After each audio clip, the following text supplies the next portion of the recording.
Nesse vídeo, nós vamos estar falando sobre o potencial de ação.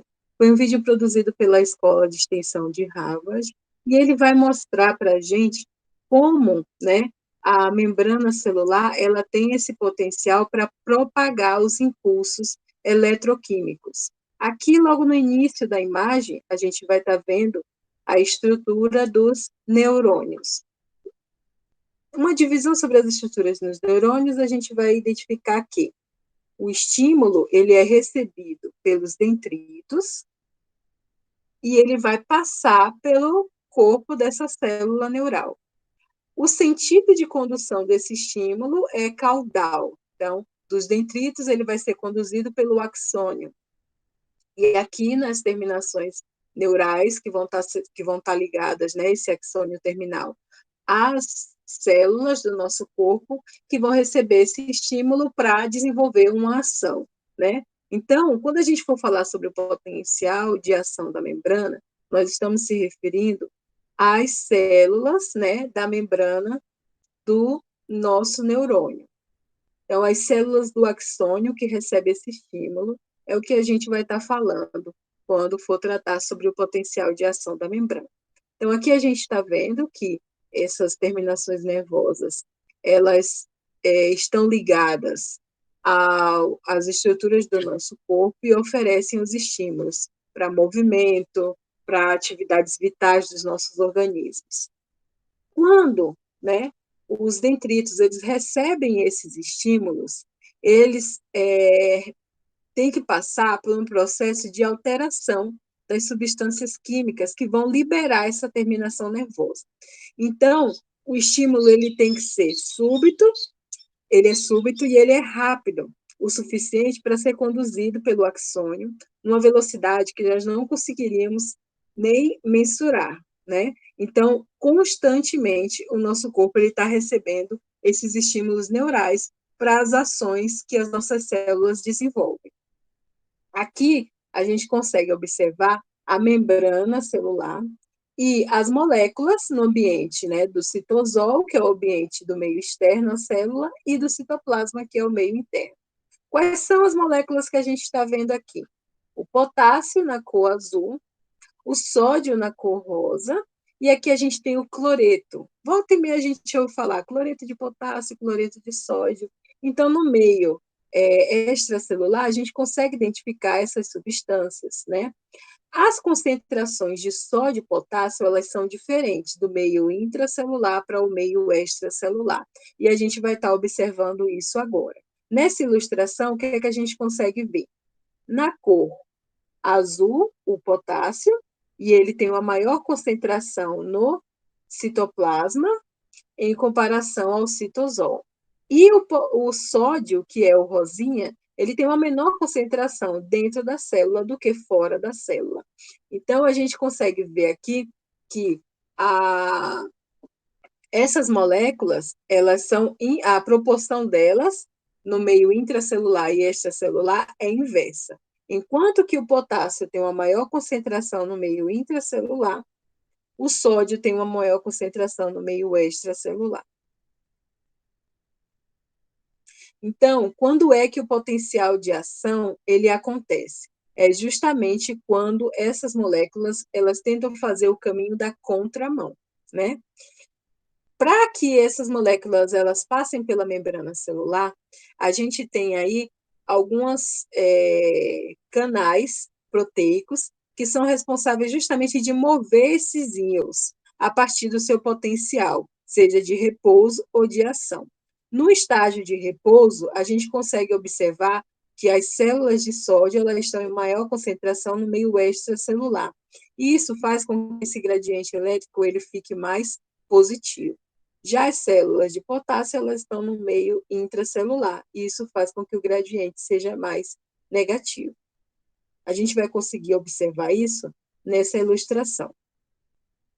Quando a gente vai falar sobre o potencial da membrana celular, um primeiro ponto para a gente ter a referência desses impulsos eletroquímicos é justamente a voltagem de propagação desse estímulo pelo axônio, que a gente viu lá no início do vídeo.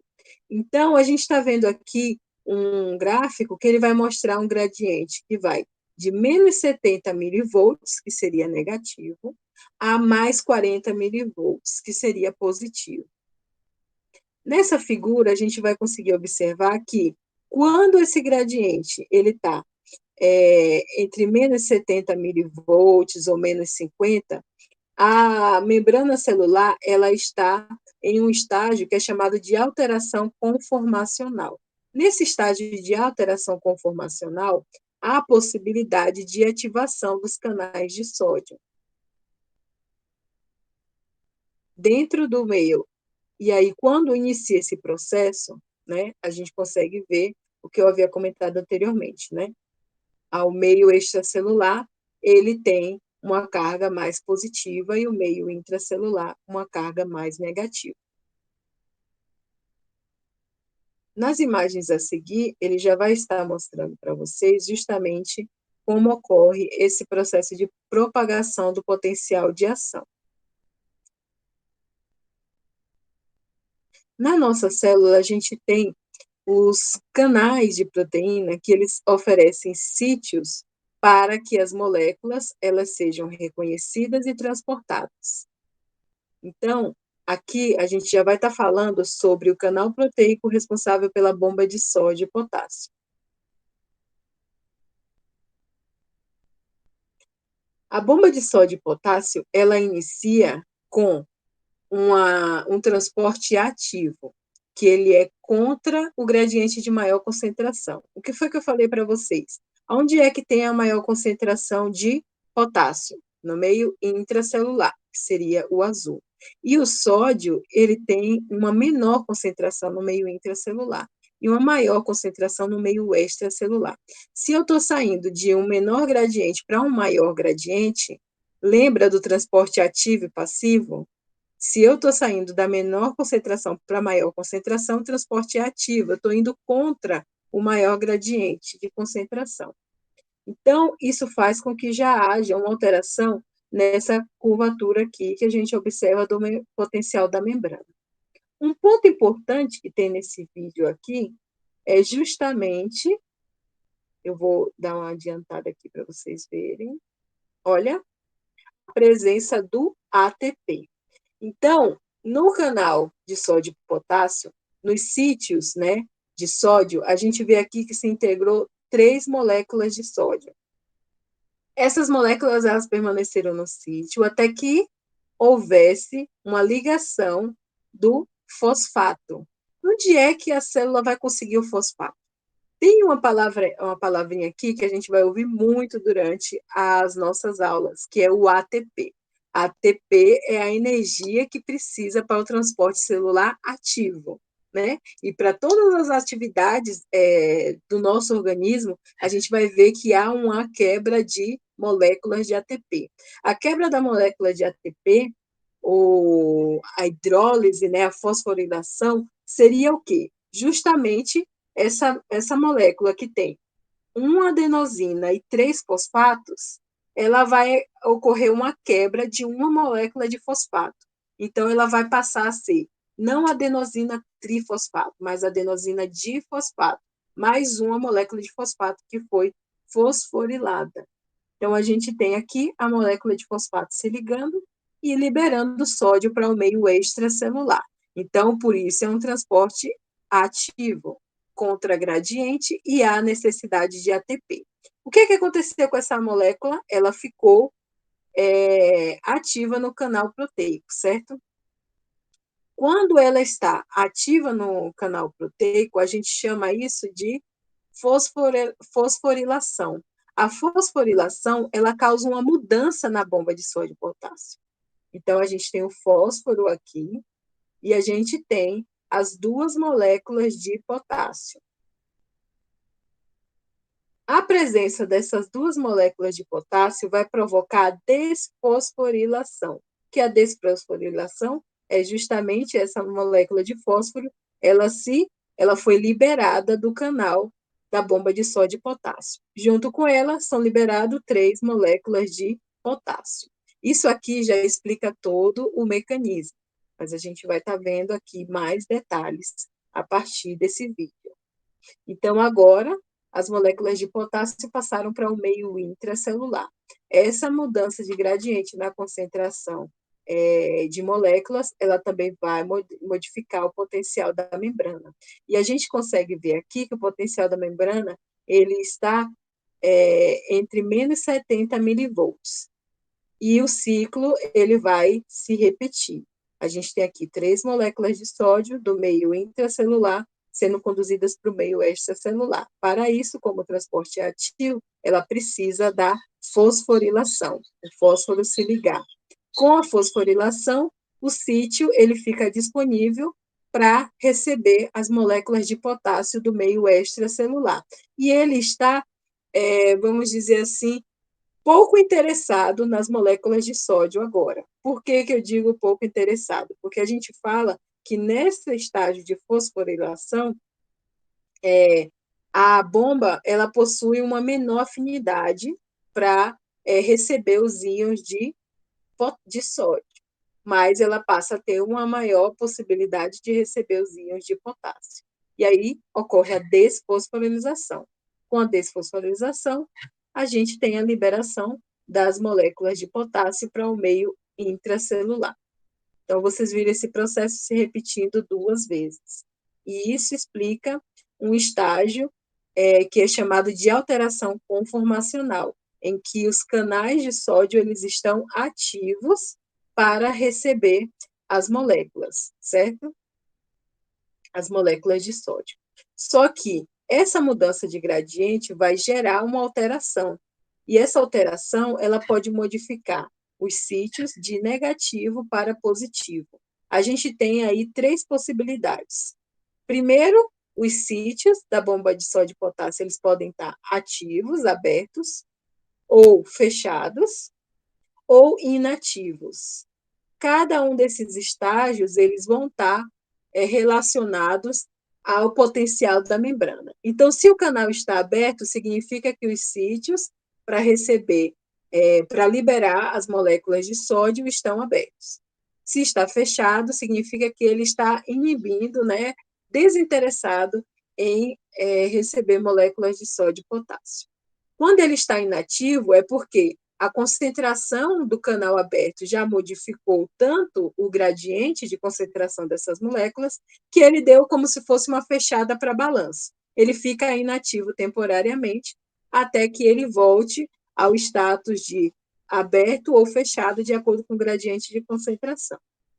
Então, vamos avançar aqui no vídeo. Vocês já conseguem observar essa ilustração, que seria o aberto, né? Aqui os canais, ele está aberto para receber as bombas de sódio. E isso vai gerar uma mudança no gradiente, que dentro era negativo, e com o aumento da concentração das bombas das moléculas de sódio, esse gradiente ele vai mudar de negativo para positivo. Olha aqui, ó, o gráficozinho subindo.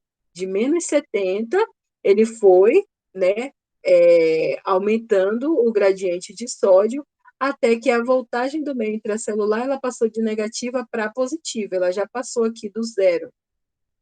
Esse gradiente ele pode ir aumentando rapidamente, até chegar a um estágio que a gente chama de despolarização. Então, houve uma mudança do polo. O polo que internamente era negativo passou a ser positivo. E isso ocorre aproximadamente, né, por volta de 30, 20, 30, 35 milivolts, que aí seria positivo. Então, esse aumento aqui, ele pode chegar até mais 35 milivolts. Então, enquanto houver esse estágio de despolarização, as moléculas de sódio elas vão estar passando pelo canal, certo? Então, agora o meio intracelular ele está positivo, por conta desse aumento da concentração das moléculas de sódio. Já que houve já esse estágio de despolarização, o que é que acontece com os canais?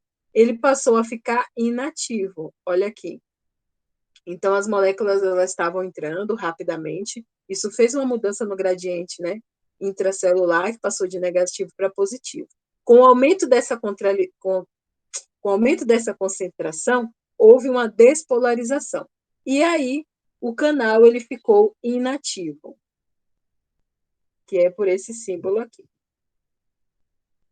Com o canal inativo, a gente vê que os sítios eles vão ficar disponíveis agora para receber as bombas de potássio. Foi inibida a passagem das bombas de sódio.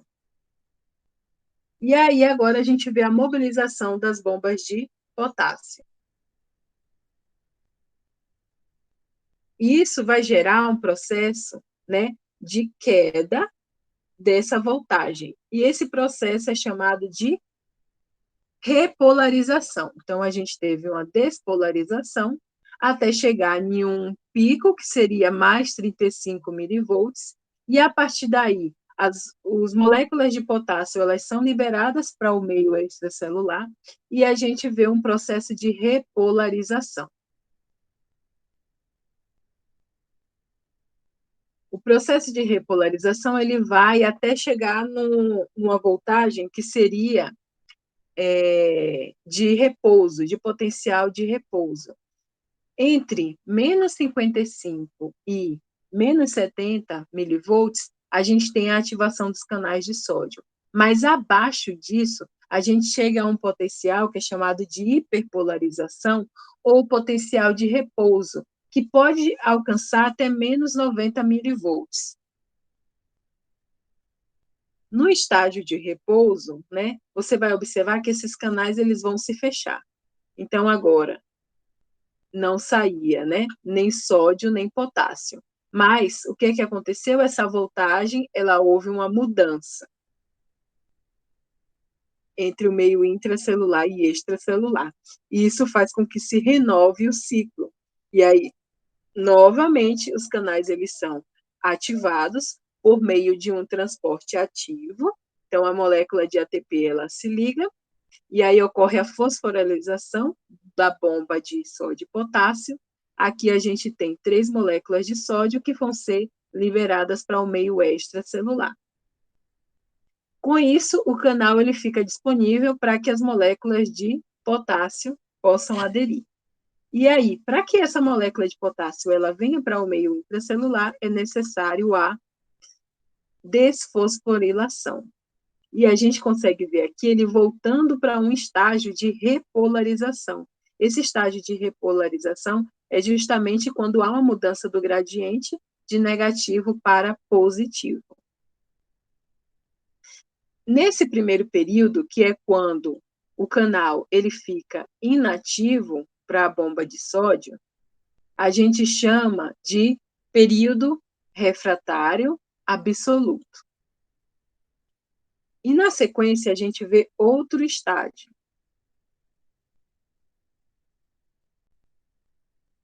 O outro estágio é quando esses canais eles são liberados. Quando esses canais são liberados, a gente pode alcançar um processo que é de hiperpolarização. Então, ele volta a ficar negativo. E ele pode alcançar até menos 90 milivolts, que seria um estágio em que há um período refratário relativo. E também um potencial de repouso da membrana. Então, esse período refratário relativo ele vai ser alcançado até que haja, né, o potencial de repouso da membrana, onde esse canal ele vai ficar fechado novamente até que se receba um novo estímulo e aí se inicia novamente a propagação do potencial de ação. Nessa figura aqui a gente consegue ver que isso acontece rapidamente e constantemente. O processo de repouso, despolarização, repolarização e período refratário.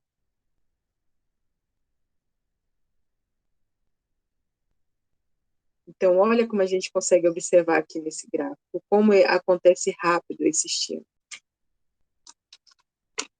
Aqui a gente consegue ver todos os estágios da bomba de sódio e potássio, né? Uma ilustração com cada uma das etapas para a gente revisitar todos os pontos que observamos no vídeo. Então, a gente tem 3 íons de sódio que eles se ligam ao citoplasma e unem-se a esse canal proteico presente na membrana celular do axônio.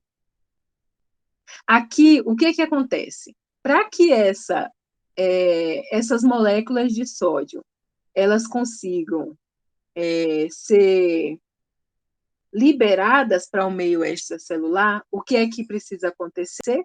A fosforilação.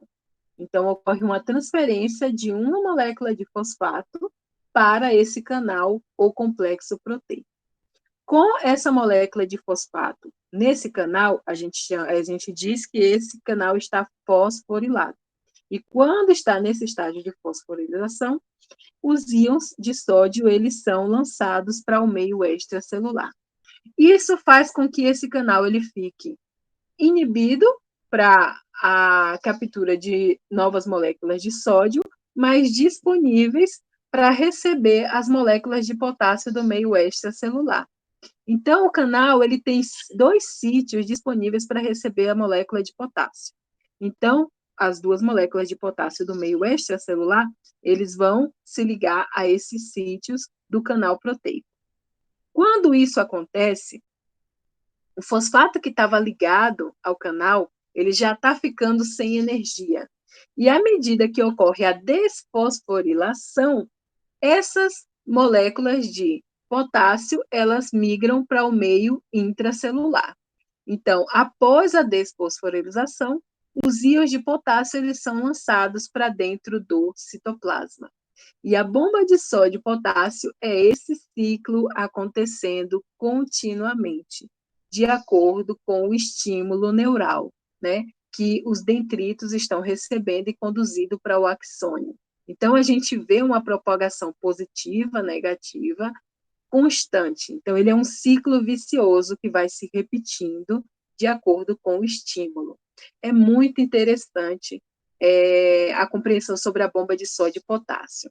Eu trouxe para vocês um vídeo mais detalhado, mas também vou anexar no material da aula um vídeo mais simples, que aí vocês conseguem ver cada um dessas etapas de maneira mais rápida, mas é muito importante a gente lembrar onde inicia, quais são as moléculas que se iniciam, quais são as concentrações dos gradientes positivo e negativo, né, dentro e fora da membrana celular. Um outro ponto que a gente comentou que ia falar era justamente sobre a bomba de cálcio. E aí eu trouxe um vídeo curtinho para vocês que eu vou estar compartilhando agora. A cálcio ATPase é uma enzima que usa energia derivada da hidrólise do ATP para bombear cálcio do citoplasma para o interior do retículo. Durante o transporte de cálcio, a ATPase passa por 2 conformações chamadas E1 e E2. O sítio catalítico encontra-se na porção externa da membrana e se apresenta aberto na conformação E1 e fechado na E2.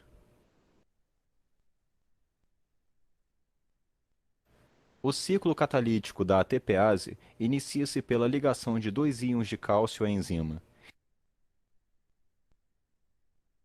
Em seguida, o ATP entra no sítio catalítico, onde fosforila um radical aspartil, formando aspartil-fosfato, um resíduo que tem a mesma energia de hidrólise que o ATP. No passo seguinte, a fosfoenzima E1P se converte na fosfoenzima E2P, e nesta transição, os 2 íons de cálcio são translocados através da ATPase para o interior do retículo.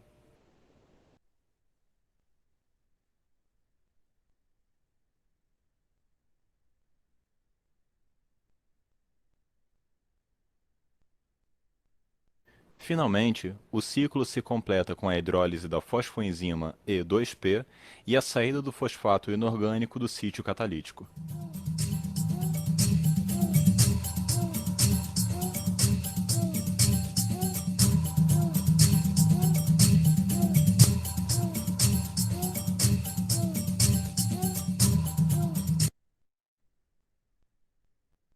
Veja como é interessante, né, esse vídeo mostrando o processo de ATPase da bomba de cálcio.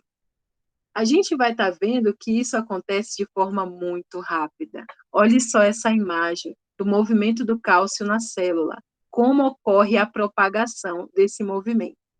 É frações de segundos, milésimos de segundos, ocorre a passagem do cálcio pela célula.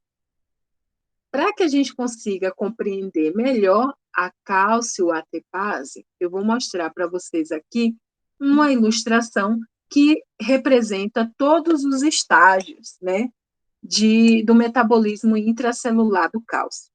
Um primeiro ponto que a gente tem que pensar aí, qual é o estágio 1, por onde se inicia? Lembra lá da bomba de sódio e potássio? Ela se inicia com o sódio do meio intracelular sendo transportado para o meio extracelular, né? Agora, o potássio ocorre o contrário, ou em relação ao cálcio, ocorre o contrário, né? O cálcio, ele vai estar presente no citosol, ou seja, no meio extracelular. E um sítio, né, que seria esse canal proteico da membrana celular, ele vai ter que ficar acessível, ou seja, ele vai ter que ganhar uma afinidade para liberar a passagem do cálcio para o meio intracelular. Como esse transporte é um transporte ativo, a gente sabe que ele tem uma quebra de ATP, precisa de energia para ocorrer. Então, esse cálcio, quando o sítio está ativo, o cálcio do meio extracelular ele vai se ligar à bomba de cálcio. Quando ele se liga à bomba de cálcio, ocorre uma mudança conformacional, onde essa molécula de ATP, que se ligou à bomba de cálcio, que gerou uma fosforilação, ela vai quebrar o ATP, formando uma adenosina de fosfato e uma molécula de fosfato ligada ao canal proteico. Esse processo faz com que a molécula de cálcio se ligue e se feche para o citosol e o canal fique aberto para que o cálcio seja liberado para o retículo endoplasmático. Essa mudança de acesso, em que o cálcio ele se fecha para o meio extracelular e se abre para ser transportado para o retículo endoplasmático, que é no meio intracelular, ele é chamado de autoquinase. Essa mudança de acesso faz com que diminua a afinidade de novas moléculas de cálcio no meio extracelular. Mas a ação do cálcio ela já vai estar acontecendo aqui no meio intracelular. Agora a gente vai estar falando do que acontece com o cálcio quando ele está no meio intracelular e se conecta na membrana, né, do retículo endoplasmático. O cálcio, que se desligou essa proteína, ele vai se ligar à membrana, ele vai ficar livre para se ligar à membrana do retículo endoplasmático. E vai ser necessário uma atividade ATPásica para que essa molécula ela passe pelo canal da membrana celular, o canal proteico da membrana celular. Então, o fosfato ele vai reagir aqui também. Então, a gente tem uma molécula de ATP que vai se ligar ao canal proteico da membrana do retículo endoplasmático para que haja a liberação, né, do cálcio. Então, o ATP ele vai fosforilar esse canal e vai formar o ADP mais uma molécula de fosfato que vai estar ligada ao canal proteico. Então, a bomba ela vai voltar ao estágio inicial. Esse cálcio que estava aqui no meio intracelular, ele vai ser liberado o acesso para ser sintetizado no retículo endoplasmático. E essa ressíntese no retículo endoplasmático vai permitir que o cálcio ele seja metabolizado, ou seja, uma ressíntese para que ele seja reconhecido pelas organelas e desenvolva suas atividades dentro do meio intracelular. Então, novas moléculas de cálcio vão estar, a bomba de cálcio ela vai voltar a ficar ativa para que novas moléculas de cálcio do meio extracelular elas possam ser liberadas para o meio intracelular por meio de um transporte ativo, ou seja, sendo necessário a quebra da molécula de ATP para que seja liberada essas moléculas de cálcio do meio extracelular para o intracelular. E a partir do momento que ela estiver livre aqui no meio intracelular, também é necessário a quebra de ATP para que ela seja transportada para dentro do retículo endoplasmático. É muito interessante esse metabolismo. E a gente tem que pensar aqui, né? Um canal com o sítio disponível, e aí ele passa a ser fosforilado, onde ocorre a ATPase, uma quebra da molécula de fosfato, e aí esse cálcio do meio extracelular entra para o meio intracelular. O cálcio livre no meio intracelular, o caminho dele vai ser buscar o canal de proteína da membrana do retículo endoplasmático. E aí, para que esse cálcio que está no meio intracelular, ele possa ser liberado para realizar a sua síntese no retículo endoplasmático, é necessário também uma ATPase, que seria a quebra da molécula de ATP. E aí esse fosfato vai fazer com que essa molécula ela se conecte ao sítio do canal de cálcio, da bomba de cálcio. E aí, com a desfosforilação, e a molécula de cálcio vai entrar para o meio para dentro, né, do retículo endoplasmático. Vai fazer essa passagem pela membrana do retículo endoplasmático. E aqui dentro ocorre a síntese. Olha que maravilha, né, gente? O corpo ele é muito inteligente. E a gente vai falar sobre a bomba de cálcio novamente quando estiver comentando sobre a teoria da contração muscular e também estiver falando sobre os batimentos cardíacos, a atividade do coração. Tanto o músculo cardíaco quanto os nossos neuromotores, nossos tecidos, né, da musculatura esquelética, eles dependem do cálcio para realizar a contração da musculatura. Então, é maravilhoso esse sistema. Eu espero que a partir desses esquemas, do vídeo e também das leituras que forem indicadas para vocês, vocês consigam aprender com mais tranquilidade.